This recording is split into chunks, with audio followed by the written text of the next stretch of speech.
नमस्कार, मी doctor Milind Joshi, pediatric laparoscopic surgeon आणि urologist, happy kids hospital Jalgaon येथे कार्यरत आहे।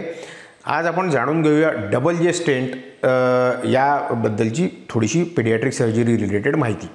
डबल जे स्टेंट हा काय असतो तर ही एक प्लास्टिकची बारीक नळी असल्यासारखं एक इन्स्ट्रुमेंट असतं किंवा एक गोष्ट असते, वस्तू असते जी किडनीशी संबंधित ऑपरेशन्स नंतर पुष्कळदा किडनीमध्ये काही दिवसांकरता किंवा महिन्यांकरता ठेवण्याची गरज पडत असते। काही सर्जरीज किडनीशी संबंधित, जसं की किडनीमध्ये जन्मतः असलेला अडथळा काढला असेल किंवा किडनीची जी नळी असते ज्याला युरेटर म्हणतात तो युरेटर जर रिइम्प्लांट केला गेला असेल किंवा किडनी संबंधित जे स्टोनचे आजार आहेत म्हणजे किडनी स्टोन किंवा युरेट्रिक स्टोन हे जर ऑपरेट केले गेले असतील किंवा कुठल्या सर्जरीमध्ये युरेटरशी संबंधित काही कोलॅटरल डॅमेज होण्याचे चान्सेस असतील तर अशा प्रकारच्या सर्जिकल इंटरव्हेन्शन्समध्ये प्री ऑपरेटिव्हली किंवा पोस्ट ऑपरेटिव्हली डबल जे स्टेंट नावाची ही नळी ठेवल्या जाते। ही नळी त्या जवळपास जनरली या नळीची जी लांबी आहे ती पेशंटच्या उंचीवरती अवलंबून असते आणि त्याचे आम्ही वेगवेगळे फॉर्म्युले वापरतो। त्या फॉर्म्युलेनुसार कोणत्या साईजचा डीजे स्टेंट हा त्या पर्टिक्युलर बाळासाठी वापरावा तसं आम्ही डिसाईड करत असतो।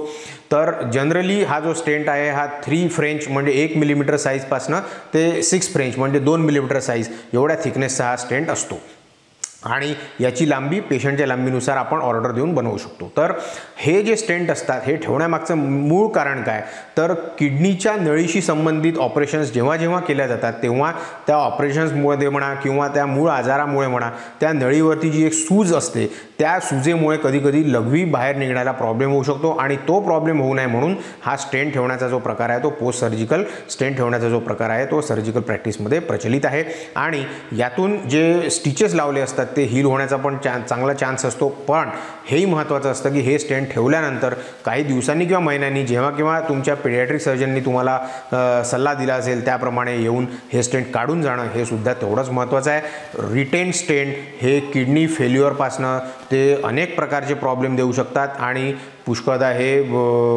खूप कॉम्प्लिकेशनसुद्धा वाढवू शकतात। म्हणून स्टेंट हा पर्टिक्युलर ड्युरेशनमध्ये आणि पर्टिक्युलर डिसीजसाठी कसा ठेवावा किंवा काढावा याची संपूर्ण माहिती पीडियाट्रिक सर्जन्स हे तुम्हाला at the time of discharge किंवा इमिजिएटली आफ्टर प्रोसिजर देत असतात आणि त्यानुसार येऊन तो स्टेंट नंतर काढून जाणं हे सुद्धा महत्त्वाचं असतं। हा स्टेंट असेपर्यंत पुष्कळदा बाळाला लघवीमध्ये रक्त येणं, वारंवार लघवीला लागणं किंवा ताप येणं अशा प्रकारचे काही साईड इफेक्टसुद्धा काही पेशंट्समध्ये होऊ शकतात जे की स्टेंट काढल्यानंतर पूर्णपणे रिव्हर्सिबल असतात आणि लाँग टर्ममध्ये याचा कसलाही पुढे कॉम्प्लिकेशन किंवा स्टेंटमुळे रिस्क येत नाही जर ते योग्य वेळी काढल्या गेले असतील तर ही माहिती झाली डीजे स्टेंट संबंधी। हा व्हिडिओ जर आपल्याला चांगला वाटला असेल तर याला लाईक करा, शेअर करा आणि आमच्या चॅनेलला सबस्क्राईब करा। धन्यवाद।